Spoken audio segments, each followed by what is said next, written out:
acknowledge today, of course, is Election Day, and just to encourage the American people to go out and exercise your right to vote, exercise the franchise, exercise your voice, wherever you may be, all across the country. It's our country, it's our democracy, it's our successful experiment in self-government, and it only works if the American people participate. Despite all of the efforts from the other side of the aisle to engage in misdirection, lies, voter suppression, and obstruction,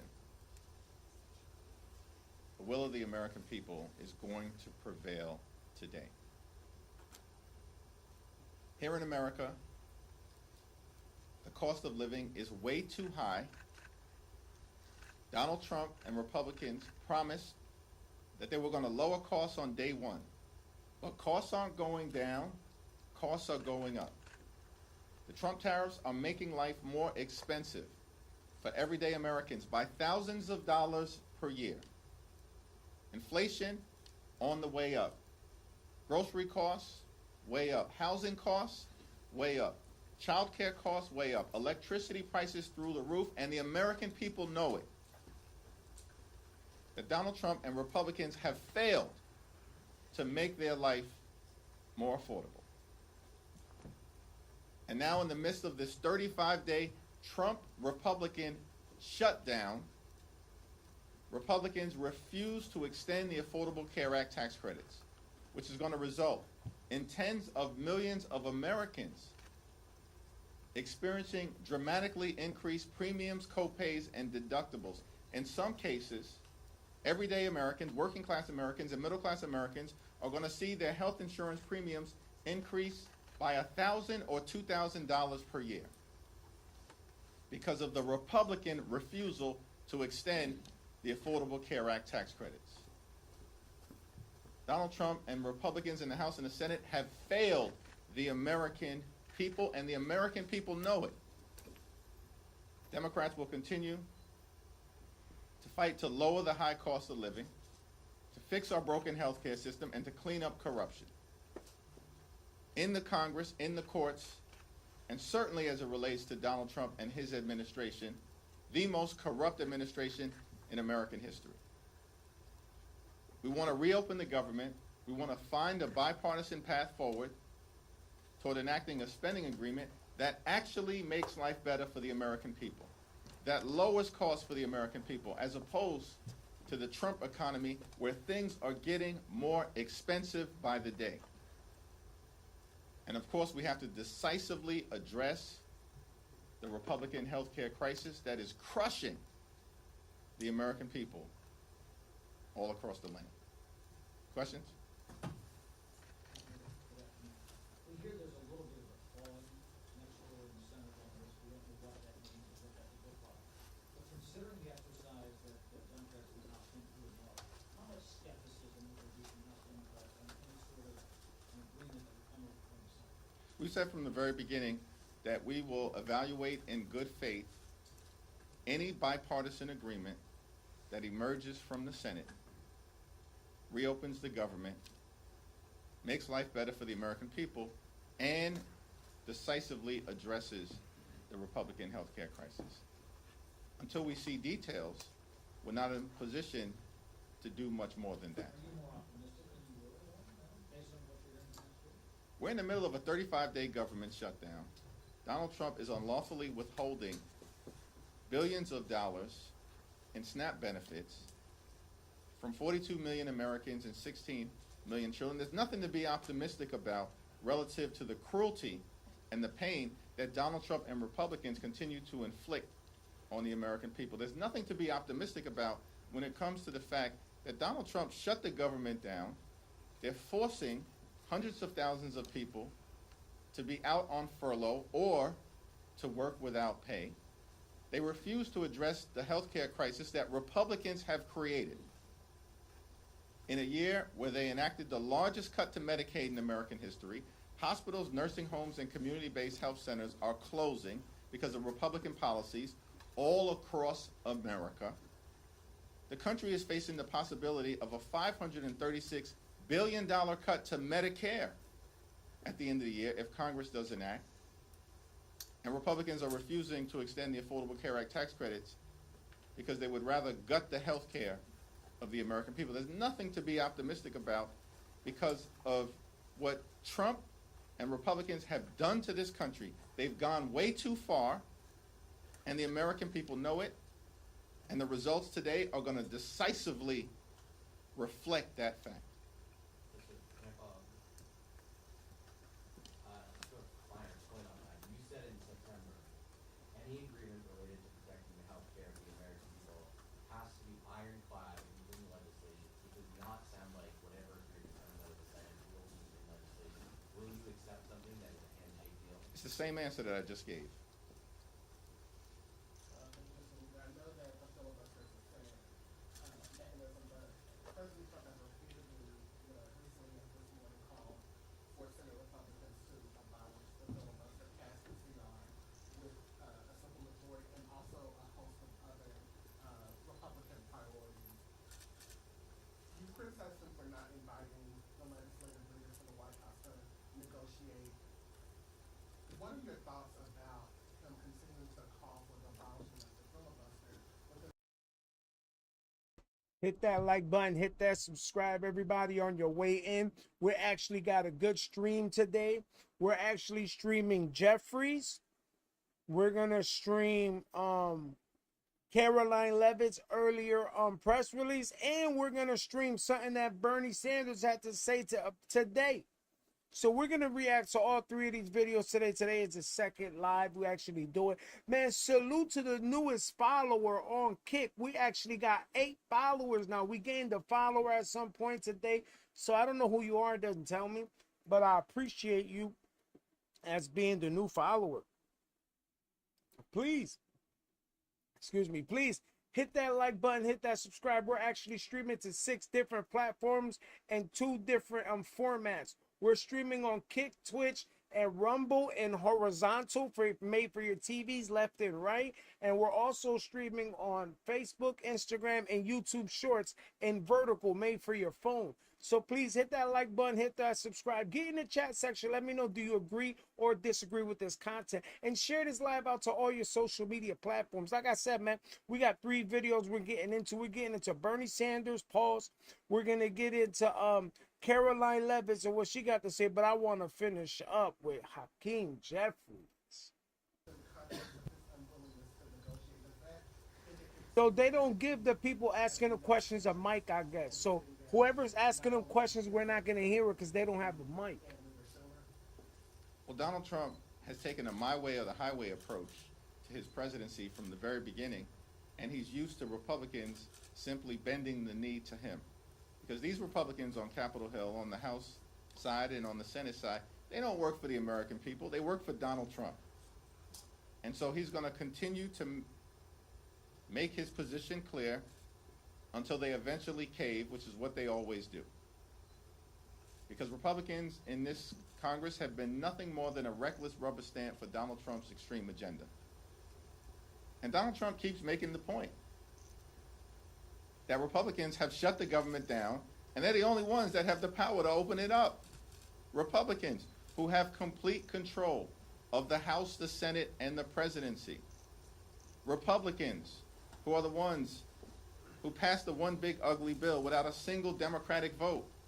We strongly oppose their one big ugly bill. They passed it on their own because they have complete control of government. And in that one big ugly bill, they enacted the largest cut to Medicaid in American history, ripping health insurance away from 14 million Americans.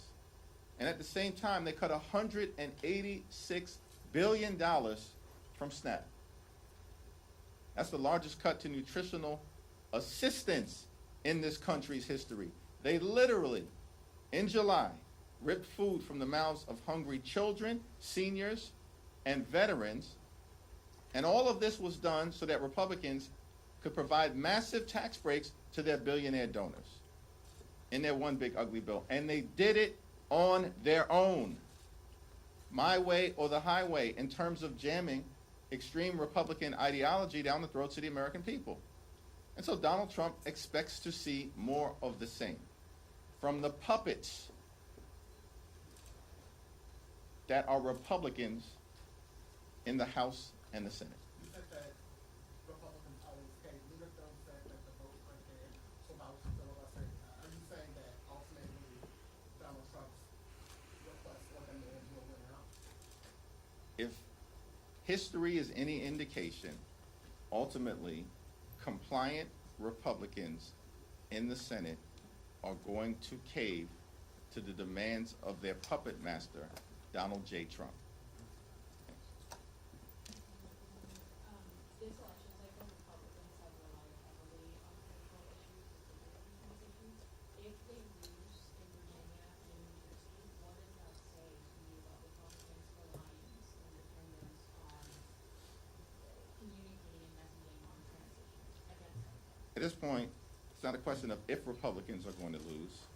I was in Virginia earlier today. I was in New Jersey over the weekend. I was in California a few weeks ago. They are going to lose, because the American people know that Republican policies have failed them. And it starts with the economy, that Republicans promised to lower the high cost of living. But costs aren't going down in America. Costs are going up. The cost of living in this country is out of control. And Donald Trump has not done a damn thing to change it. And in the midst of this 35-day government shutdown, has spent multiple weekends on the golf course, holding let-them-eat-cake type of parties at his luxury resort in South Florida.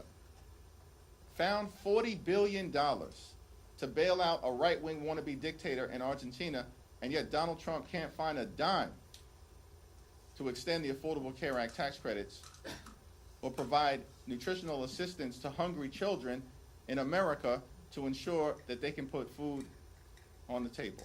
The American people are smart. They see all of this happening in real time. And of course, what Republicans always do is try to distract the American people, as they've done in New Jersey and Virginia, and it will not be successful. It's over for these people. And we're going to see it today, and we're going to see it during the midterm elections next November. At this point, is a record-breaking shutdown a pattern of the Trump administration? It was a 35-day government shutdown during the first Trump administration. This is day 35 of the Trump Republican shutdown. Donald Trump and the Republicans cannot govern. These people are deeply unqualified.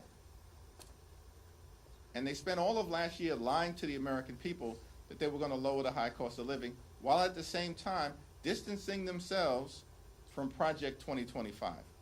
But they've spent all of this year doing nothing to lower the high cost of living. In fact, costs are going up, not down, while they spend all of their time, Republicans spend all of their time implementing the extreme, toxic Project 2025 agenda, including, by the way, as part of Project 2025,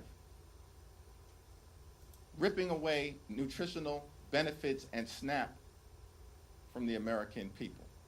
I think that's on page 300 or so of Project 2025.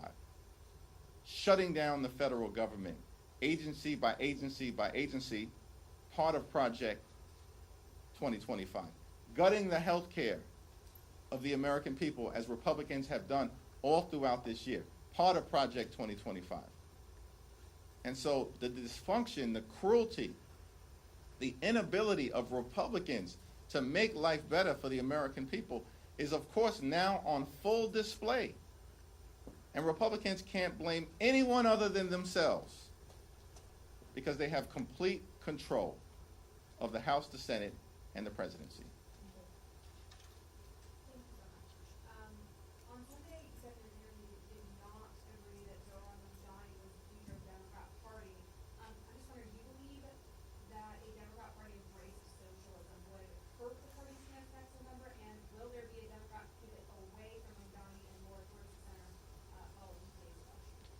What I made clear is that given the existential nature of Donald Trump, his policies, his cruelty, his failures, the assault on the economy, the assault on healthcare, the assault on veterans, the assault on farmers, the assault on nutritional assistance, the assault on law-abiding immigrant communities, the assault on the American way of life, the assault on voting rights, the assault on the rule of law, and Donald Trump and Republican assault on democracy itself, that the most significant thing that can be done is for Democrats to take back control of the House of Representatives next year so we can end this national nightmare and begin the process of marching toward a more perfect union.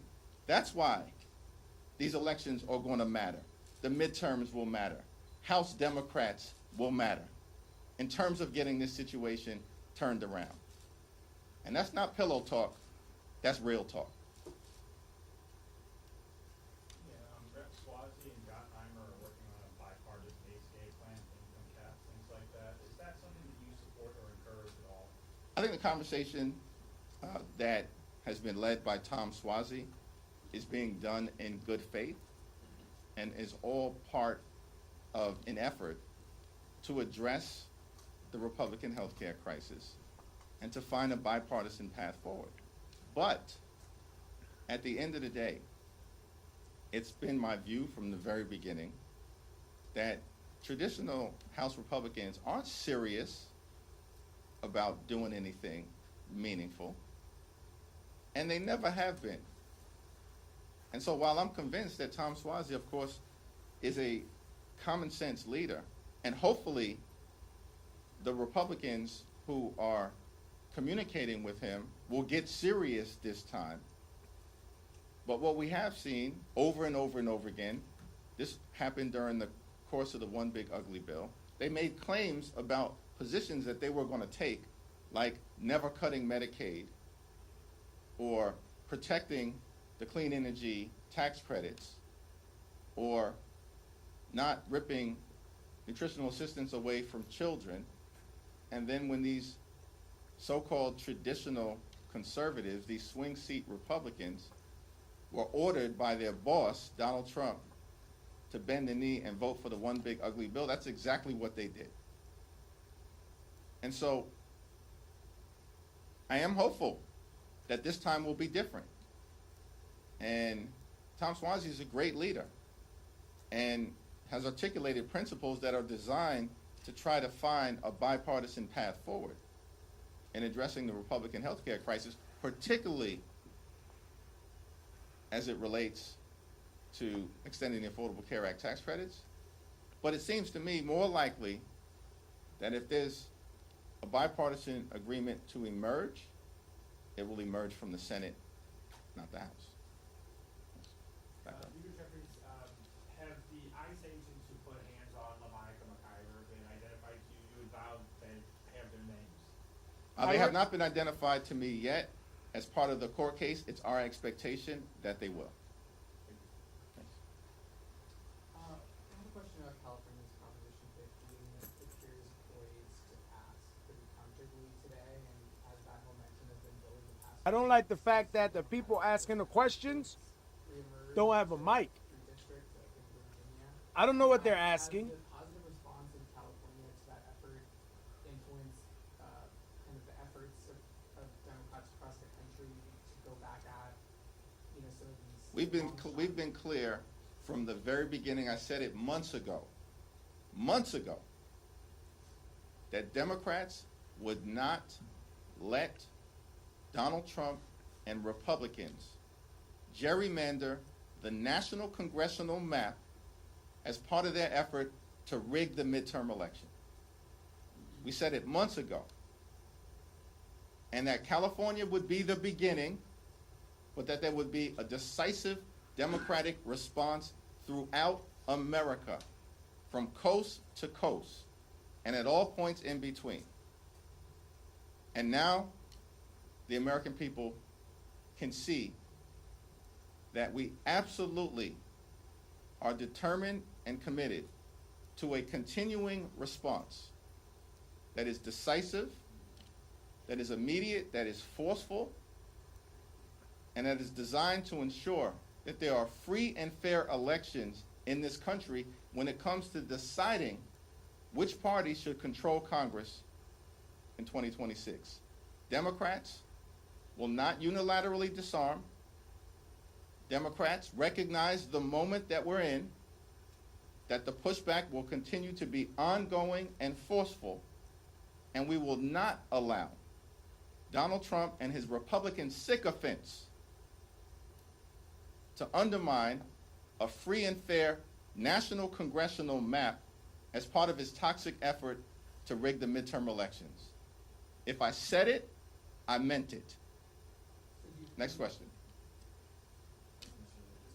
You hear the way he talking about, if I said it, I meant it. What are you, a rapper, bro? You over here trying to drop bars? Is that what you're doing, bro? Again, man, we don't know what they're asking him, the way it's set up over there, the people, the press, As they I've don't have a mic. indicated, we are going to evaluate whatever is presented from the Senate if it emerges in good faith and in a bipartisan way. As long as it addresses the Affordable Care Act tax credit issue in some way, shape, or form. We are in open enrollment right now. Tens of millions of Americans are about to experience their premiums, copays, and deductibles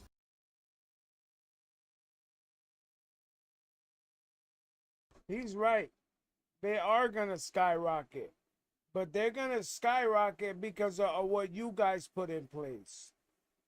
So we're actually going to we're going to switch lanes. Like I said, man, we got 3 videos we're reacting to, and that was one of them.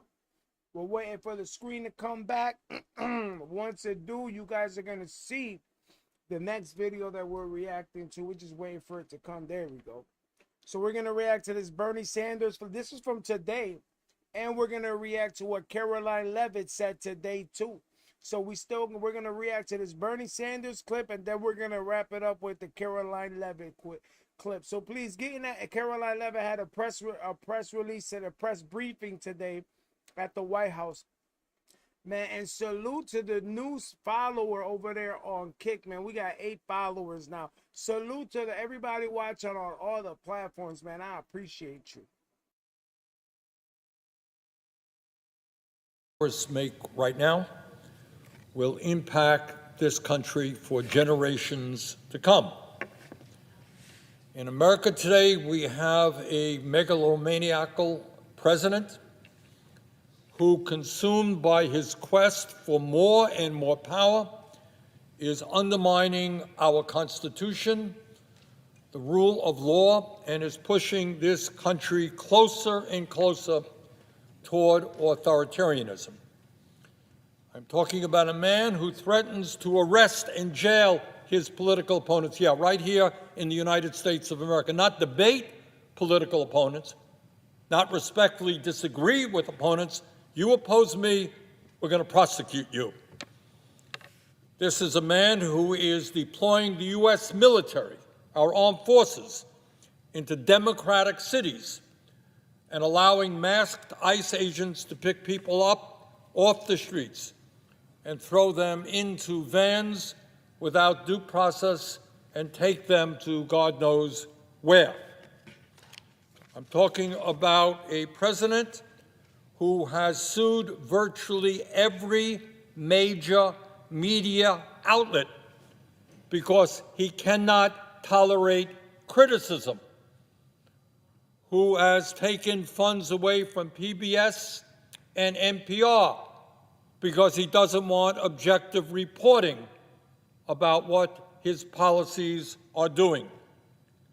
And this is a man who is actively encouraging his multi-billionaire friends to buy up more and more of the media so that he will have a media friendlier to him.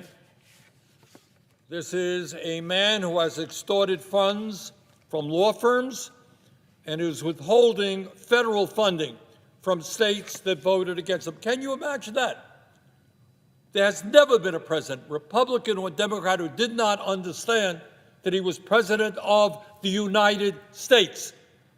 Oh, the people in Utah voted against a Democratic president. We're not going to fund them, give them the funds that they are entitled to. That's never been the case. And this guy is open. Trump is quite open. Oh, Mamdani is going to be elected mayor of New York City. Well, you're not going to get federal funds. Unheard of. illegal, unconstitutional. And because we have a president who does not believe in the rule of law, we have just seen, right now, we're experiencing literally this moment, we have a president who is illegally withholding $5.5 billion in emergency SNAP funds, nutrition funds, from 42 million Americans, including 16 million children. The Congress put money into a fund to make sure that if the government shuts down, there will be funding for. See, that's wrong. You see how he's gapping in his words? Because he know he just messed up. He knows that the only way that emergency funding is able to be deployed is if it's being funded. He messed up, y'all. And he knows he messed up. That's why he started slowing down his speech. Listen.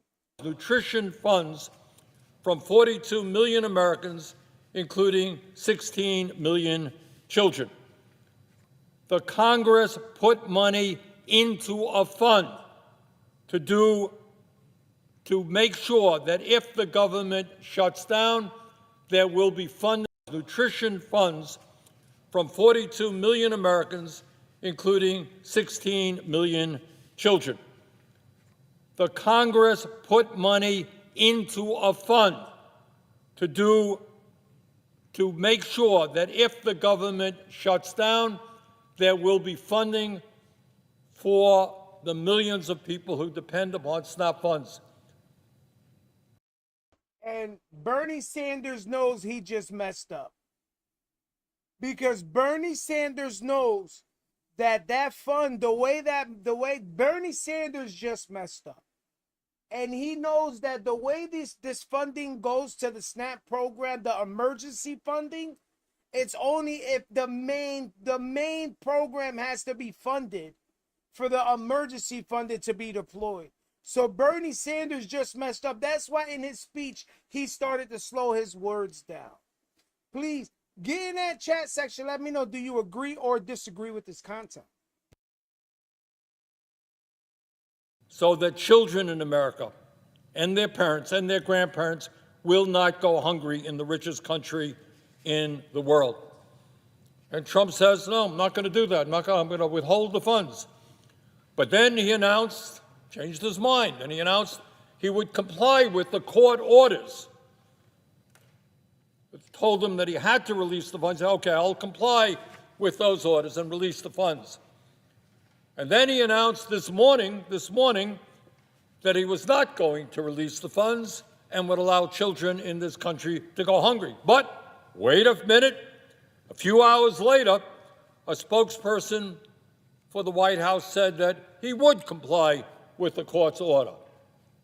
Withhold funds, release funds. Withhold funds, release funds, all within a period of a few days. Does anyone wonder why faith in our government now is so very low? Mr. President, let us be clear. This government shutdown now in its 35th day did not happen by accident. In the U.S. Senate, it takes 60 votes to fund the federal government. 60 votes. Republicans have 53 members. The Democratic caucus has 47. That means Republicans must negotiate with Democrats to move the budget forward. This is what has. And your point exactly. So when you guys say that the Democrats are making these decisions, how?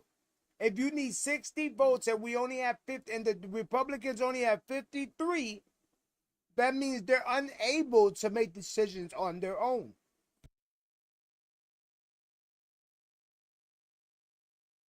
And this is what I'm talking about when I say the misleading of the people.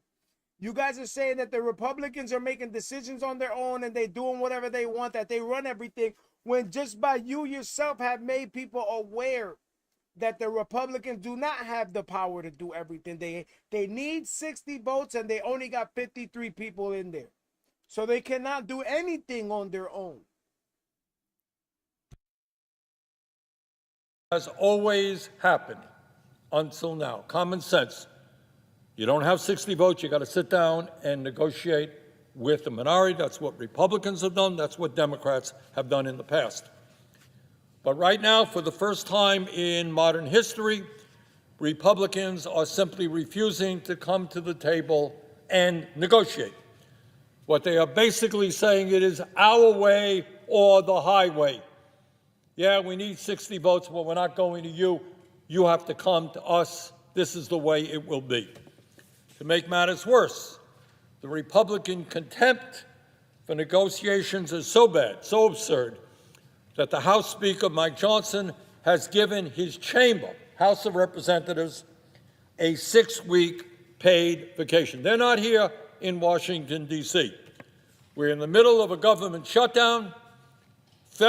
Millions of federal employees are not getting paid right now.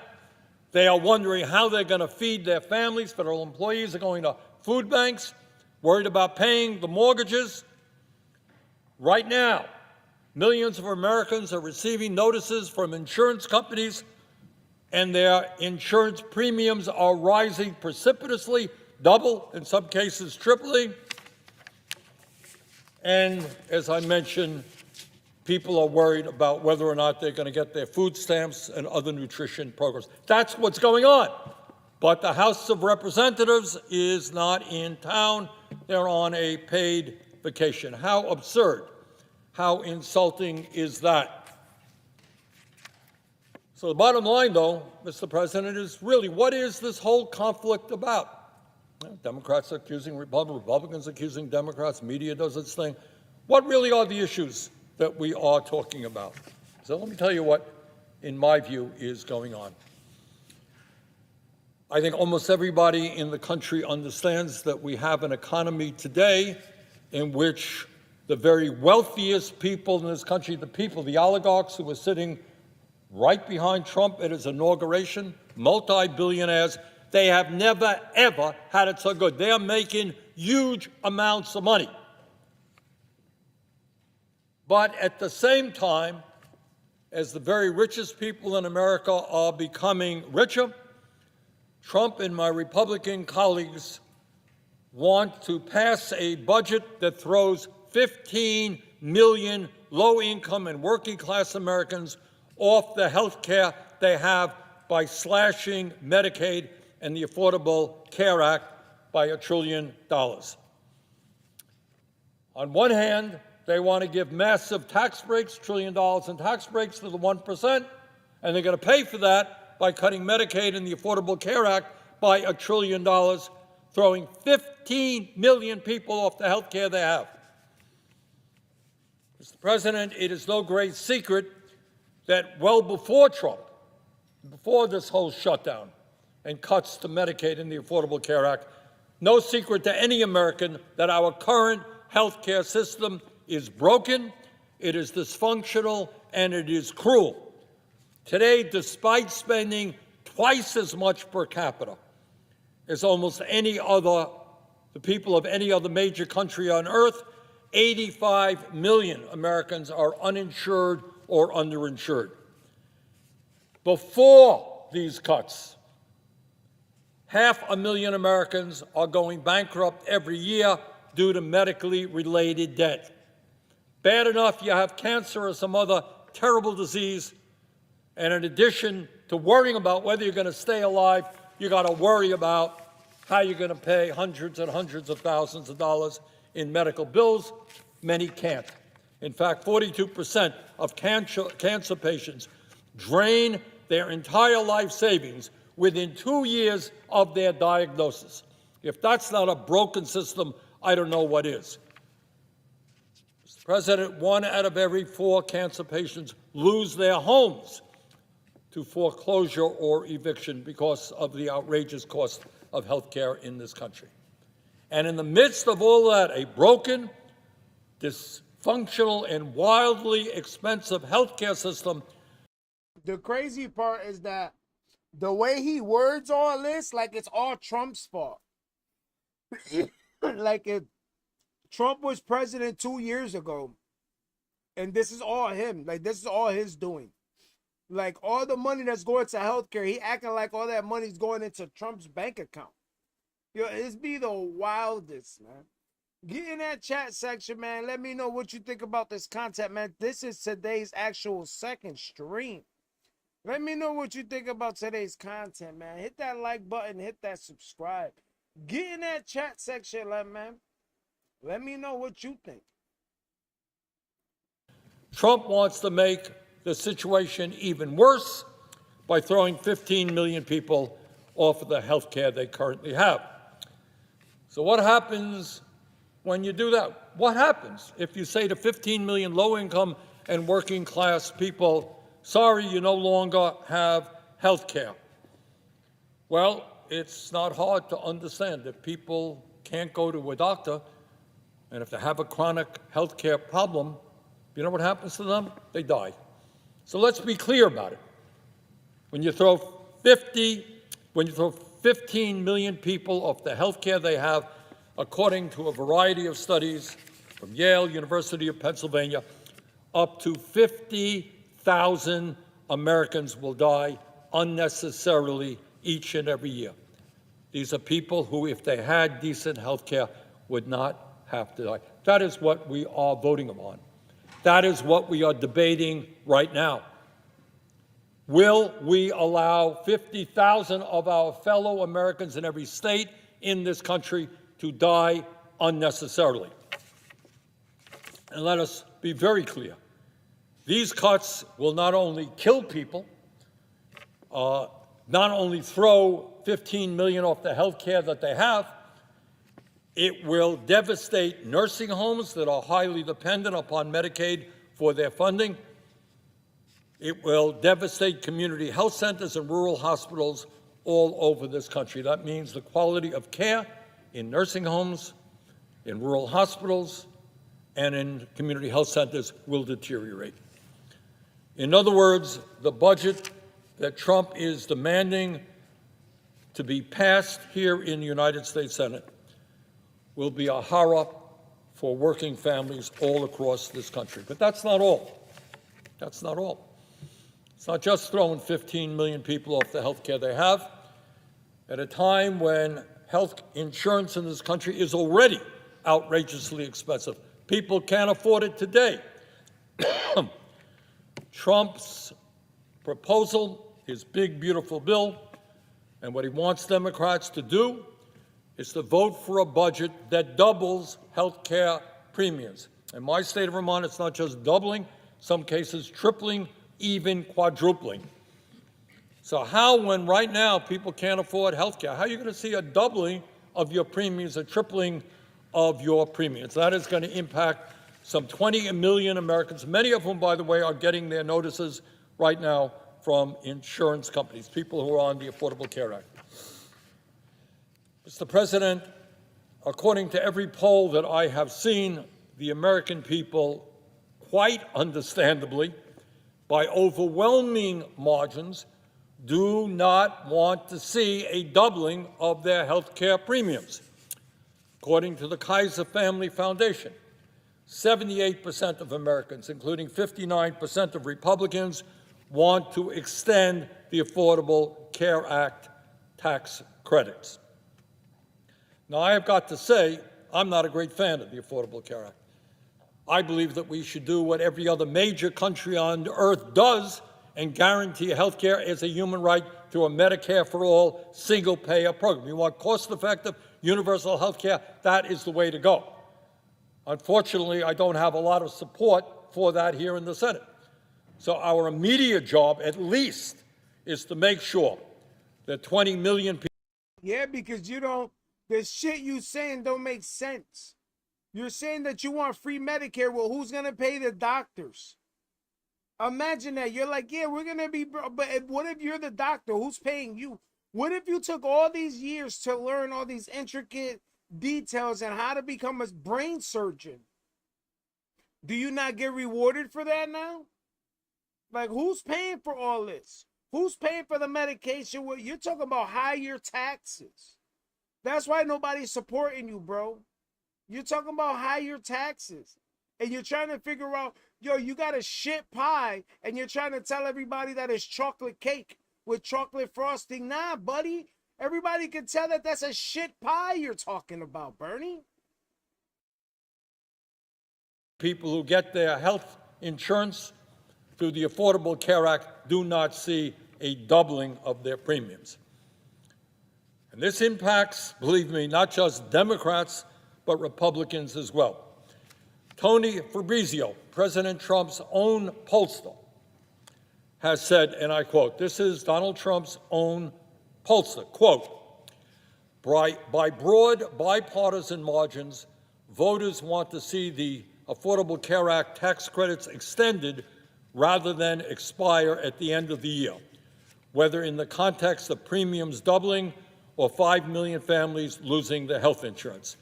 This includes solid majorities of Trump voters and swing voters, end quote. Tony Fabrizio, President Trump's own pollster. So it's not just Democrats, it's not just independents, it's not just the far left, it is Trump supporters. Further, at a time of massive income and wealth inequality, the American people do not want to see the billionaire class receive $1 trillion in new tax breaks for the 1%. So let me be clear. I know this is a radical thought, but the truth is Elon Musk, the richest man alive, worth some $500 billion, man who owns more wealth than the bottom 52% of American households, you know what? I don't think he needs a tax break. Now, around here, that's a radical statement.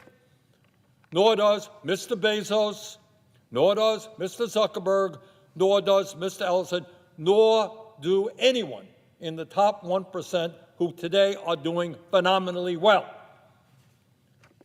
It is time that we started worrying about the working families of this country, people who cannot afford health care, who can't afford to pay rent or mortgage, cost of housing outrageously high, who can't afford child care, can't afford to send their kids to college, who can't afford to buy decent quality food at the grocery store. Those are the people that we should be worrying about, not tax breaks for Mr. Musk and the other billionaires in this country. So, Mr. President, let me be very clear in telling you what I will not be doing. I will not vote for a budget that throws 15 million Americans off the health care that they have. I will not be voting for a budget that doubles premiums for 20 million Americans. I will not be voting for a budget that decimates rural hospitals, nursing homes, and community health centers. I will not be voting for a budget that causes over 50,000 Americans to die unnecessarily every year. I will not be voting for a budget that provides $1 trillion in tax breaks to the top 1%. And I hope very much that we can win some Republican support in opposition to these disastrous proposals. But at the very least, I would hope that the vast majority of my colleagues in the Democratic caucus will not vote for these proposals. In my view, Democrats in the Senate must stand with the working families of our country and in opposition to Trump's effort to virtually destroy the American healthcare system today. The American healthcare system was broken before Trump, but when you throw 15 million people off of healthcare, you decimate rural healthcare, you raise premiums for 20 million people in the Affordable Care Act, you are bringing the healthcare system to the verge of collapse. Mr. President, poll after poll shows that the American people know what in fact is going on. They understand who is responsible for the shutdown. They want strong opposition to Trump's unprecedented and dangerous agenda, not just Democrats, not just independents, but Republicans as well. And despite the Democratic Party's all-time low approval rating, independents and even a number of Republicans are now standing with the Democrats in their fight to protect health care for working families. If Democrats surrender now, at a time when Trump already has no regard for our democratic system of checks and balances, he will simply be emboldened to go forward and decimate programs, not just in health care, but programs that protect the elderly, protect the children, protect the sick, and protect the poor, while giving more tax breaks and other benefits to the people on top. So, Mr. President, now is the time for us to stand with the American people. They know the economy is rigged. They understand that it is absurd and unfair to give tax breaks to billionaires and throw millions of people off of the health care they have. They understand that it will be a horror show if 20 million plus Americans are forced to see a doubling in their health care premiums. The American people want the Senate to stand tall and say no to Mr. Trump and the Republican leadership. I hope we will be able to do that. Thank you, Mr. Hit that like button, hit that subscribe, everybody. We're actually streaming to 6 different platforms. We're streaming in vertical for your phone on Instagram, Facebook, and YouTube, and we're streaming horizontal, left and right for your TV on Rumble, Kick, and Twitch. Hit that like button, hit that subscribe. Get in that chat section. Let me know if you agree or disagree. This is actually my second stream today, and I just want to get right to, let's see what Caroline has to say. Good afternoon, everybody. Nice to see you on this beautiful fall afternoon. We are now on day 35 of the Democrat government shutdown. The Democrats' obstructionism will break the record for the longest government shutdown in American history tonight. The Democrats are intentionally hurting American families, workers, and businesses with this shutdown to fight for free health care for illegal aliens. So at this moment, it is still 34. But as you can see on the time clock on your screen, it's day 34, hour 21 hours, 36 minutes. So in the next 3 hours and some change, it's going to be day 35. You know what I mean? So please get in that chat section, man. Let me know, do you agree or disagree with this content?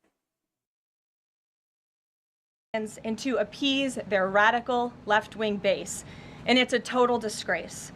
This past weekend, Americans traveling to weddings, funerals, vacations, and meetings faced significant flight disruptions at airports across the country because of staffing shortages.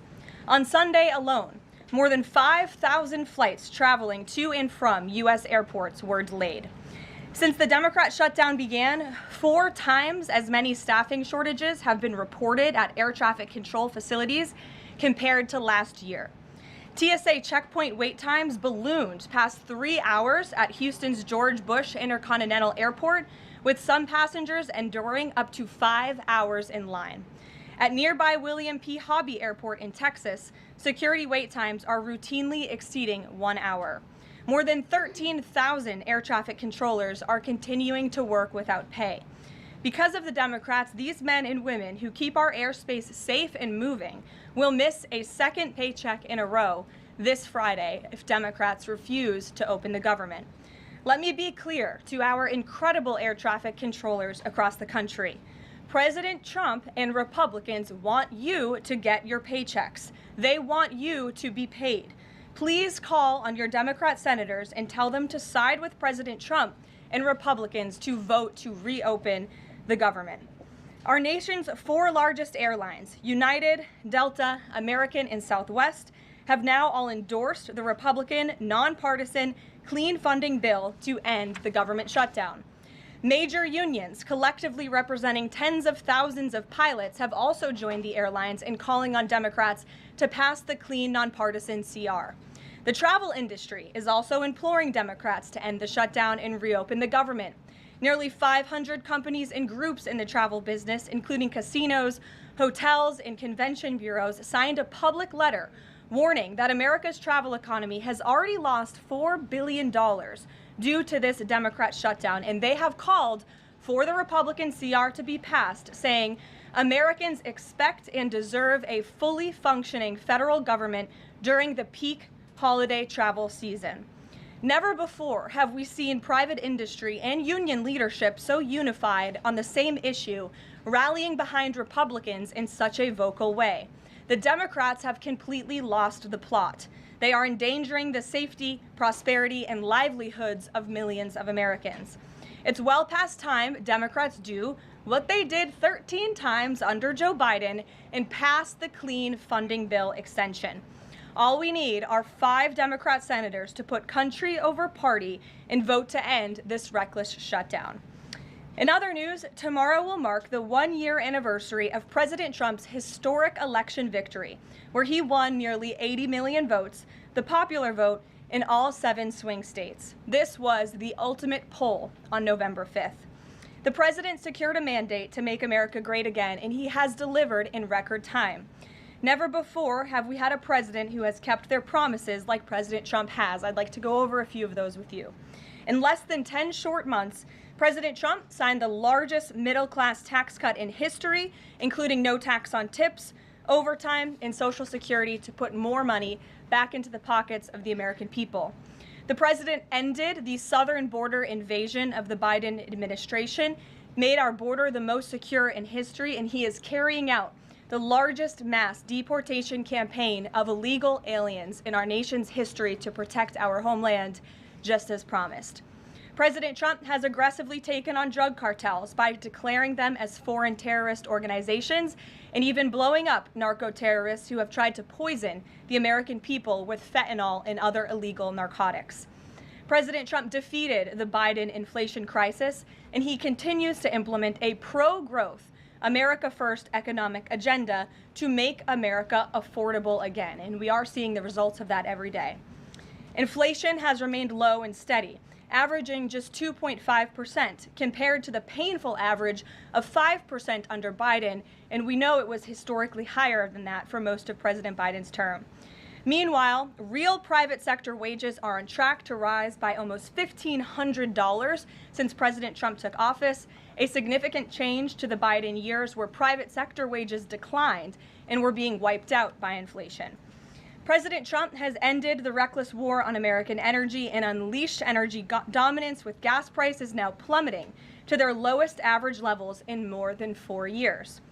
President Trump implemented powerful tariffs to rebalance America's trade deals, protect American workers, and returning our country to be a manufacturing superpower once again.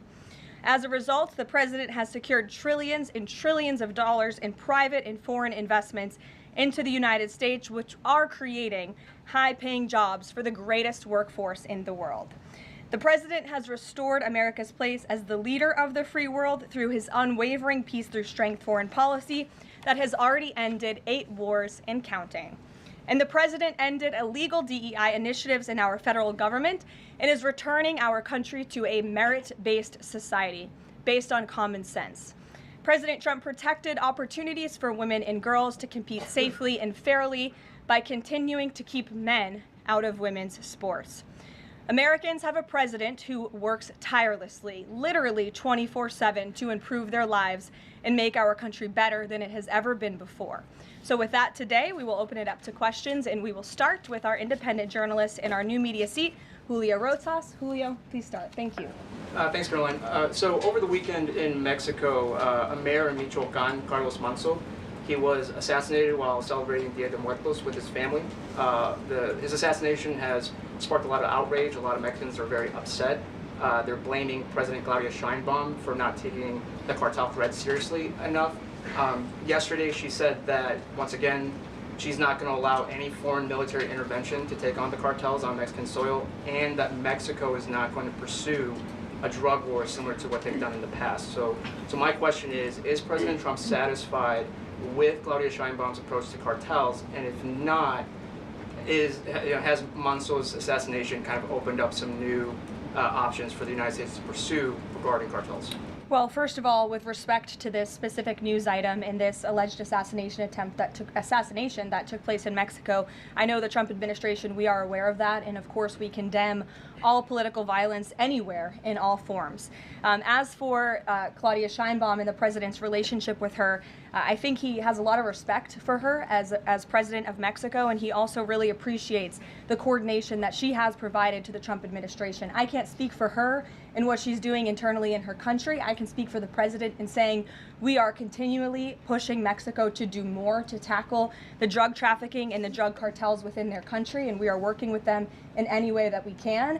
And the president has obviously used the full range of executive options in his authorities to crack down on drug trafficking at our southern border. And to designate these cartels as foreign terrorist organizations, and additional actions as well.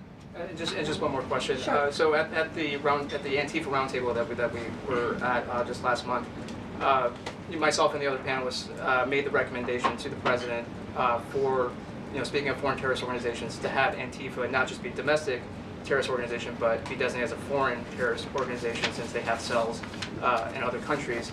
He mentioned to Secretary Rubio, because he was in the room at the time, to look into that. So I just wanted to see if there's an update on that recommendation. That process is most definitely taking place. I don't have any announcements for you on that today, but I can certainly assure you the administration is working on it, and I'll check in on it and get back to you, Julio. It's a good question. Thank you very much. Jackie. Thank you, Caroline.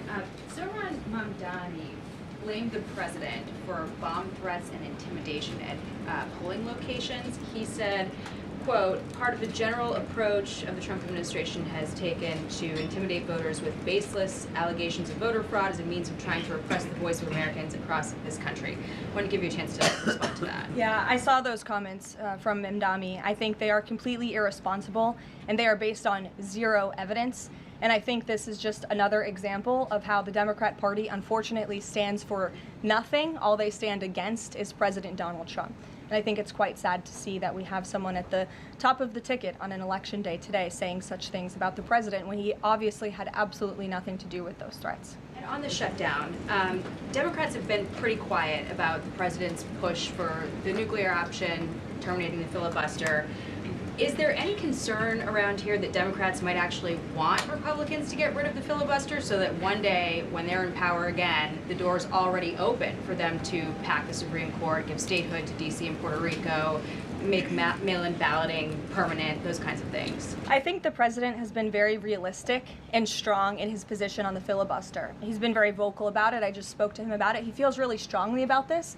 Republicans need to play tough and they need to play smart. That's how the president feels. And we know that Democrats, if they are ever given a chance at power again in this city, they will absolutely take away the filibuster from the United States Senate. In fact, you had 49 Democrats who already voted to do this before. The only reason it did not move forward was because you had 2 Democrats who are no longer in office because they were run out of town by the far left radical base of their party. And so President Trump is quite clear on this. He wants to see Republicans move as many good pieces of legislation for our country forward in the next 3 years of his administration as they possibly can, and the filibuster is one means to doing that. Talked to Johnson and Thune about it. I know that they had both voiced some opposition. Have there been any conversations with them? He has. He's made his position to them very clear, both publicly and privately. Ouija. Can you help clear up some confusion about SNAP benefits? Because Sure. The president just posted that they will only be given out when the radical left Democrats open the government and not before. Mm-hmm. But just yesterday, the administration said it would comply with a court order to expend the full amount of SNAP contingency funds by end of business day yesterday. So did the administration distribute that money or defy that court order? No, the administration is fully complying with the court order. I just spoke to the president about it. The recipients of these SNAP benefits need to understand it's going to take some time to receive this money because the Democrats have forced the administration into a very untenable position. We are digging into a contingency fund that is supposed to be for emergencies, catastrophes, for war. And the president does not want to have to tap into this fund in the future, and that's what he was referring to in his Truth Social post. So the Department of Agriculture, as for the Yeah, so like in other words, let's say a natural disaster happens somewhere. That's what that money's for. So the Democrats want Donald Trump to get in that money, right? Let's say in a couple of months, something happens in like Kansas. Now the money that they would have to fund and help Kansas to get back to where it was would be gone now. That's what that money's for. Latest SNAP payment in the judge's order put out guidance to states today on how to get that money to the recipients of SNAP. But it's going to take some time. The best way to get the full amount of SNAP benefits to those beneficiaries is for Democrats to reopen the government. So to anyone who is a SNAP beneficiary at home who needs that assistance, and the president was just saying, this is for people who are truly needy, who need food, who need this assistance from the United States government. Democrats are holding it up and making it difficult for the administration to get those payments out the door. So if you are at home and you want your SNAP benefits, call the Democrats and tell them to reopen the government. Blocking that contingency fund for the future if this shutdown lingers on? Look, the president does not want to have to continue to dip into a contingency fund that doesn't even have enough money, by the way, to fund the full program. It takes $9 billion to get the full scale of the benefits out the door. This contingency fund only has about $5 billion in it. So again, Democrats need to reopen the government so we can get these benefits out the door for people who truly need them. Kate. Thanks. The president suggested that if Mamdani wins, that he would cut federal funding to New York. How much funding would be impacted? What would be impacted there? Well, look, we won't get ahead of the election results, nor will I speak to what the president may do in the future. We'll see how tonight goes, and then I'll let him speak on it further. And why did the administration exclude Democratic lawmakers last week? There was a briefing about U.S. strikes on alleged drug trafficking boats. Why were those Democrats excluded? The administration has briefed Congress on these matters 8 separate times, and Democrats have been included in those briefings. In fact, I know that Secretary Rubio will be on Capitol Hill tomorrow to brief the Gang of 12, which includes Democrats as well. So the president's made it very clear. If senators want to understand the administration's operations against narco drug traffickers, we are very happy to speak with them about that, and we will continue to do so. But we've been incredibly transparent. As I said, there's been 8 briefings on this topic, with the 9th coming tomorrow. Rachel. Thanks, Caroline. There's been some reporting out there about the possibility of furloughed workers not getting back pay. We know that the president signed that bill into law in his first term. Does the administration guarantee that all furloughed workers will get back pay? This is something we are very much open to discussing with Democrats as part of the discussions about the continuing resolution to keep the government open, and it's something that Republicans are talking with Democrats about right now. I won't get ahead of those negotiations or discussions. That's a possibility that may not happen, even though it's law. I just said Republicans in the White House are very much open to discussing this with Democrats. And then just one last question.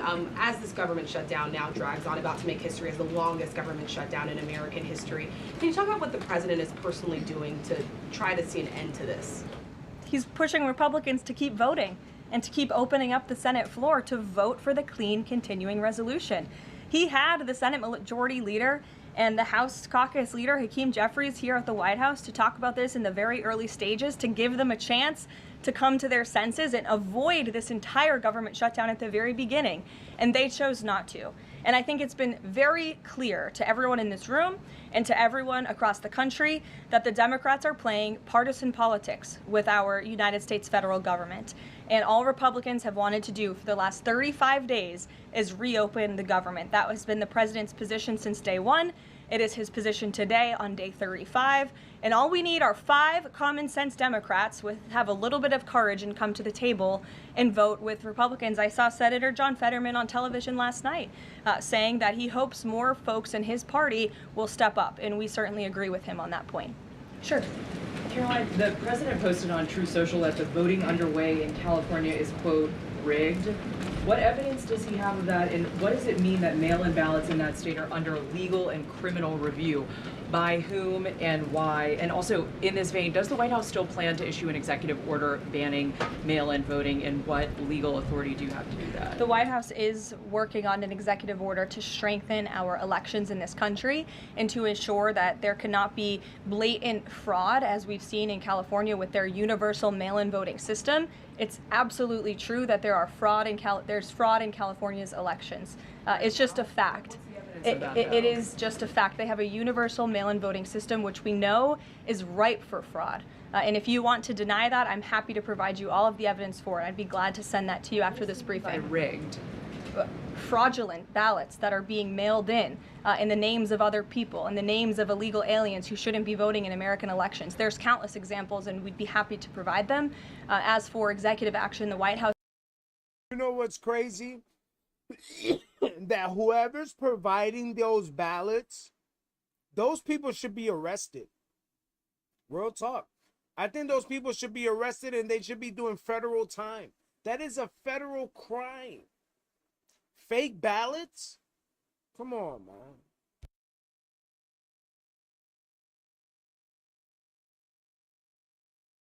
Any executive order the president signs is within his full executive authority and within the confines of the law. Stephen. Thank you, Caroline. I've got two questions I'd like to ask you about New York, but first I'd like to ask you about breaking news from the Attorney General. She revealed just about an hour ago that the Biden Justice Department seized President Trump's official first-term phone and subpoenaed his private phone records. Do you have a reaction to that? And also, do we know if they actually got those private call records? I saw the Attorney General's post on that. For additional questions, I would refer you to the Department of Justice, but I think this is just further evidence of the egregious overreach and weaponization of government that took place under the previous White House against then former President and now President Donald J. Trump. It was a clear effort by the Biden White House and the Biden DOJ to go after the president, and this is just further evidence of that. On New York, we've seen the president's messages that he's put out, but could you describe how he's feeling as a New Yorker watching this election? Well, the president is a New Yorker and he loves New York. It is his home. He talks about that all of the time, and he's made his thoughts on this election quite clear, I think, himself. In the back, yes, go ahead. Thank you. Over the weekend, there were reports. I was going to you in the green, but go ahead and then you can have your question. Thank you. Over the weekend, there were reports that President Trump was due to host President of Syria, Ahmad al-Sharia, on Monday. Do you have any preview for that meeting? Is he expected to invite him to join the U.S.-led anti-ISIS coalition? I can confirm that that meeting will be taking place here at the White House on Monday, and this is part of the president's efforts in diplomacy to meet with anyone around the world in the pursuit of peace. And as you know, when the president was in the Middle East, he made the historic decision to lift sanctions on Syria to give them a real chance at peace. And I think the administration, we've seen good progress on that front under their new leadership. And so he will be here at the White House on Monday, and I'll let the president speak further on it on Monday. Yes, go ahead. Thank you, Caroline. I was just curious, you had mentioned there that President Trump, as we know, has been speaking with Republican leaders in Congress about reopening the government. Is he involved in any other negotiations, and is he prepared to sign something if a deal does come out by the end of this week? On top of that, with SNAP benefits, does he have any authorities or considering any authority there to release more funds to help people who are desperately needing these benefits? So look, I think I've already answered the question on SNAP. We're complying with the court's order, and we're getting that partial payment out the door as much as we can and as quickly as we can, but it's going to take some time because, again, this is a prorated payment that we're tapping into a contingency fund for. The best way to get those payments out the door is for Democrats to reopen the government. But yes, the president is in constant communication with his friends on Capitol Hill. They know, they call, he answers, he picks up the phone. He's a very transparent president in that way. And as soon as the Democrats pass the clean continuing resolution, President Trump will be here to sign it. Michael. Thank you, Caroline. President Trump has threatened to go into Nigeria guns a-blazing if Nigeria's government does not stop. There is your definition of CR. Continuing resolution. That's what CR stands for. Continuing resolution. This is for in case you want to know what the definition of continuing resolution is, a CR, a clean bill. This is what I talk about when I tell you that we do content a different way here. This is the definition of a CR, a continuing resolution, a clean bill. Get in that chat section, man. Let me know, do you agree or disagree with this content? Stop the killing of Christians in that country. Has the White House heard back from Nigeria's government on this threat?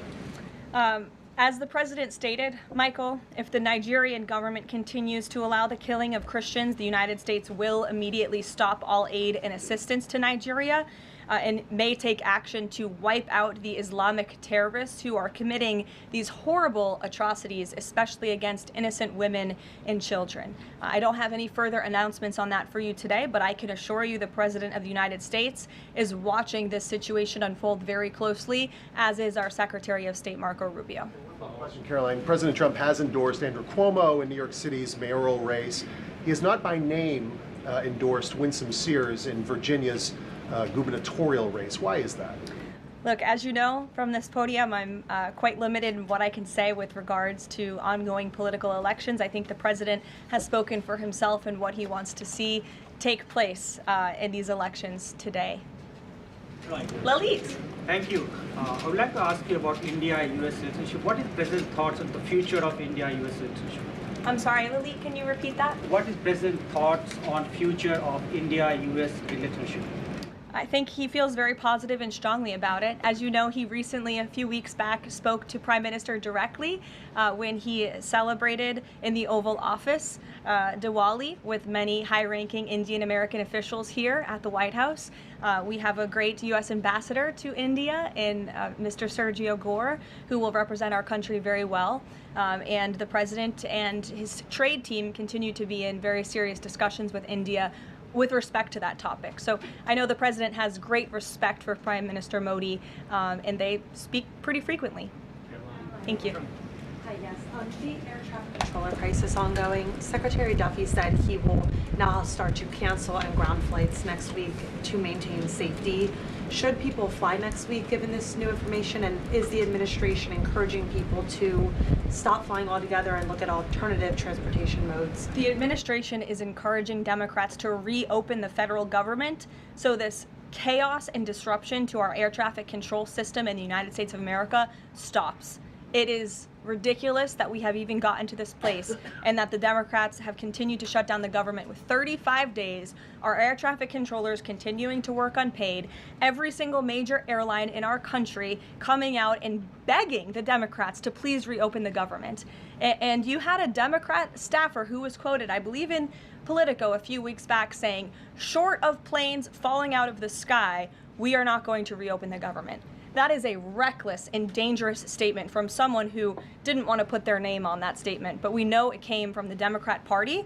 And I think we're very clear. We want to reopen the government so we can resume travel in the safest and most efficient way possible, especially as we head into the busiest travel season of the month. We have Thanksgiving in a few weeks. And so Americans across the country need to make it very clear to their Democrat representatives that we want this government to be reopened so we can resume safe and efficient travel. Fran. Caroline, as of last I checked, the president still had not commented on the death of former Vice President Dick Cheney. Is the White House involved in the funeral arrangements in any way? Does the president plan to speak at the funeral? Has he spoken to anyone in the Cheney family today? And does the White House have an opinion on whether or not the former vice president should lie in honor or stay in the Capitol? I don't believe the White House is involved in that planning, or at least hasn't gotten to it yet. I know the president is aware of the former vice president's passing, and as you saw, flags have been lowered to half staff in accordance with statutory law. Jasmine. Thank you. Back on the question of the filibuster, how much political capital is President Trump willing to expend to get Republicans to do what he's asking? I mean, will we see him at the Hill? Will he be calling folks over here? What exactly is President Trump planning to do outside of these true socials and maybe some of these private conversations to get Republicans to fall in line? Look, I think you'll see. I think you'll see the president continue to engage very strongly and consistently with his friends on Capitol Hill. I don't have any meetings to read out for you at this time, but I think you should stay tuned and keep your eyes on Truth Social on this matter. The president's making his position on it quite clear. And again, he is right. Republicans need to play tough. We know that this is what the Democrats will do if they are ever given the keys to power again. and he wants to pass as many good pieces of legislation as we possibly can for our country and for our people. That includes election integrity reforms. It includes additional tax policy. It includes, fixing our immigration system further in ways that only Congress can. And the president fears with a Democrat Party that is so radical and opposes everything he does and everything he says, this is the only option for Republicans to move forward. Karen. Question. President Trump said to CBS in the 60 Minutes interview that he did not know the Binance founder, which he pardoned. What exactly did he mean for that? I know it caused He a means bunch of he does things. not know him personally. He means he does not have a personal relationship with this individual. And when it comes to pardons, the White House takes them with the utmost seriousness, and the president understands the responsibility that he has as president to issue clemency and issue pardons to individuals who are seeking that. That's why we have a very thorough review process here that moves with the Department of Justice and the White House counsel's office. There's a whole team of qualified lawyers who look at every single pardon request that ultimately make their way up to the President of the United States. He's the ultimate final decision maker. And he was very clear when he came into office that he was most interested in looking at pardoning individuals who were abused and used by the Biden Department of Justice and were over-prosecuted by a weaponized DOJ. And the individual you're referring to, that was certainly the case. Even the judge in his case said that the sentencing that the Biden administration was asking for was egregious and went too far. And so the president is correcting that wrong, and he has officially ended the Biden administration's war on the cryptocurrency industry, and I think that's the message he sent with this pardon. Karen, yes. Back on the issue of back pay for furloughed workers, you said that the White House is open to discussing that with Democrats, but what would that discussion even be? There was a law, the president signed it in 2019. What could a discussion look like? Why is that even open for discussion? Look, Karen, as I said, Republicans are talking about that with Democrats right now, and I don't want to get in the middle of those sensitive conversations. But as we've complied with the SNAP order, the White House, the administration is always going to comply with the laws. We're always going to comply with the ruling of judges across the country. But the Republicans are discussing this matter with Democrats right now. Why would there even be a consideration of not paying those workers, though, News Caroline? News Nation. Big day in the Supreme Court tomorrow with President Trump's tariff policy facing a legal challenge. What's at stake with that case? And if the Supreme Court rules against the Trump administration, what is Plan B for trade policy? I'll tell you, the White House is always preparing for Plan B. It would be imprudent of the president's advisors not to prepare for such a situation. With that said, we are 100% confident in the president and his team's legal argument in the merits of the law in this case, and we remain optimistic that the Supreme Court is going to do the right thing. The importance of this case cannot be overstated. The president must have the emergency authority to utilize tariffs. Look at what President Trump has been able to do with the leverage and the power of tariffs. He's been able to sign peace deals all over the world and end global conflicts and literally save lives. He's been able to bring in trillions of dollars of investments into our country. In fact, this year alone, we are going to cut the deficit by $600 billion, namely because of the president's effective use of tariffs. And the president strongly believes that economic security is a matter of national security, and tariffs have a lot to do with that. And this case is not just about President Trump. It's about the use of this emergency authorization for tariffs for future presidents and administrations to come, and we're confident and hopeful that the Supreme Court will do the right thing. Kristen. Why did President Trump get an MRI during his recent visit to Wall Street?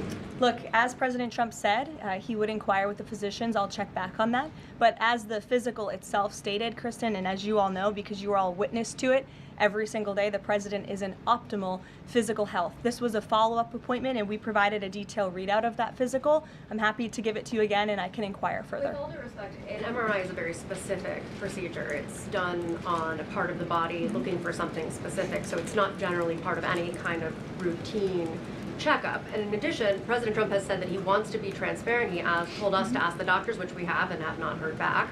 Why don't we have more information on this? As I said, I'll check back for you. Go ahead.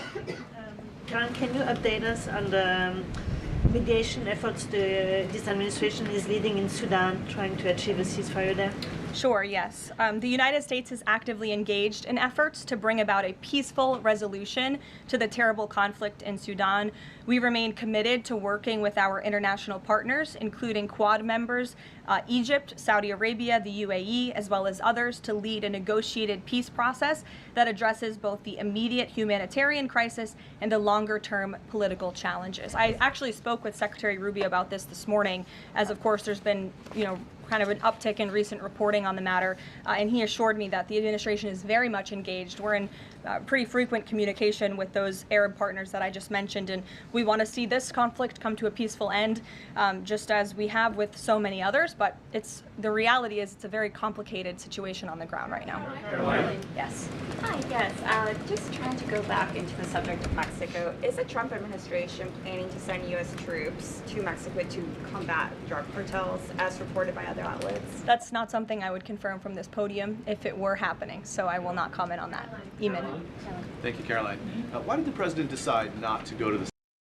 That's national security right there. Come on, man. That's our military strategic actions. You can't declare that. You can't share stuff like that. Supreme Court tomorrow? He'd indicated earlier that he might want to go and attend in person. Yeah. Now he's saying he's not going to go. Why? The president did have an interest in attending the Supreme Court hearing tomorrow, as I just expressed how important it is to him, the administration, and the country, this case. But he is traveling to Miami tomorrow, as you all know, to give an economic address with the mayor of Miami and many global business leaders to talk about his historic success with the economy over the past 10 months and talk about sort of where we are headed as a country in terms of our economy. So he'll be traveling tomorrow on the road in Miami. That's why he won't be here, but Secretary Scott Bessent will be in attendance at the hearing tomorrow at the request of the president. He has said that he doesn't want to export the high-end NVIDIA chips to China, but the Wall Street Journal reported yesterday that there was some question about whether the president would raise this as a possible concession with the Chinese side during his meeting with Xi Jinping. So does the White House consider NVIDIA chip exports to China to be a closed issue right now, or is this an ongoing negotiation between the United States, China, and NVIDIA at this point? The president has made his position on this very clear, both to the Chinese and also to all of you. He's answered this question directly. As for the most advanced chips, the Blackwell chip, that's not something we're interested in selling to China at this time. Annie. Does the president think that the results of the Virginia or New Jersey gubernatorial races tomorrow, or statewide races tomorrow, will in any way reflect a voter sentiment towards his administration? Look, Annie, I'm not at liberty to talk about the election results, and I certainly won't get ahead of them. I'm not going to engage in hypotheticals that may or may not happen tonight. We'll have to watch and see. And I'm sure you'll hear directly from the president tomorrow on that point. On SNAP, just really quickly, is there anything that prompted the president's tweet this morning? Because it did seem quite different from some of his other communications about SNAP. It seemed a little bit out of the left field. I'm just wondering if he had a conversation or if there's anything you're aware of that caused him to decide to, at around 11 o'clock, to send out that message. Look, the president is constantly well read on the news, as you know, and he is very much aware we are in day 35 of a government shutdown in which these SNAP benefits, we're pushing them out the door. USDA put out that guidance to the states this morning. The president was aware of that, and he wants to make it very clear that these benefits are in jeopardy because of the Democrats, and they should just open the government so that we can continue getting these funds out the door in an easier and more efficient way. There's some new reporting that just dropped a few minutes ago that the Trump administration is negotiating with the makers of Ozempic to sell some weight loss drugs for $149 a month. That's according to the Wall Street Journal. Do you have any more information on that? Can you confirm that? I think the president has said himself in previous Most Favored Nations announcements that this is something that the administration has been engaged in and looking into. I won't get ahead of the president on any future announcements, but I will echo his strong commitment to bringing down drug prices in this country. And you've heard it directly from Secretary Kennedy and Dr. Marty Makary and his entire Health and Human Services team, how committed the president is to bringing down the cost of drugs, and we're working with pharmaceutical companies to do that every day. Very quickly, Caroline, on SNAP. I know it's been asked, and I know Leach asked it, but I want to put a fine point on it. You talked about president's post here, and he wrote that SNAP benefits will only be given when the radical left Democrats open up the government. I understand your previous answers, but as written, how would that not violate a court order as it's written? I've now answered this question several times, Gabe. We are complying with the court's order. We are getting the payments out the door as quickly as we can. USDA sent the guidance to the state. The president is referring to future SNAP payments. He does not want to have to keep tapping in to an emergency fund and depleting it. In the case of a catastrophe in this country, he wants to have those funds preserved, as they should be. And he's made it very clear Democrats should reopen the government. I have one final positive note for all of you. I told you I would keep you posted when the White House would resume public tours. Well, I'm pleased to announce the Office of the First Lady has reopened the doors for public tours on Tuesday, December 2nd. There will be an updated route, of course, for guests in light of the ballroom construction that's taking place, but we very much look forward to celebrating the holiday season. And the public and members of Congress and anyone who wants to come visit the First Lady's beautiful decorations is welcome to go to whitehouse.gov/visit to sign up for a tour. Thanks, guys. We'll see you tomorrow. Hit that like button, hit that subscribe, everybody, man. There was a whole bunch of content that came through today, man. This is my second live I've done today, man. We've been live for over an hour. Man, I appreciate everybody who pulled up, man. I just wanted to drop that info and get up out of here, man. We will be live tomorrow morning, and it looked like Trump will be having a speech tomorrow, so we definitely going to stream that. Hit that like button, hit that subscribe, man. We're going to get up out of here. We have a great night, and stay positive, man. No matter what, we are out of here.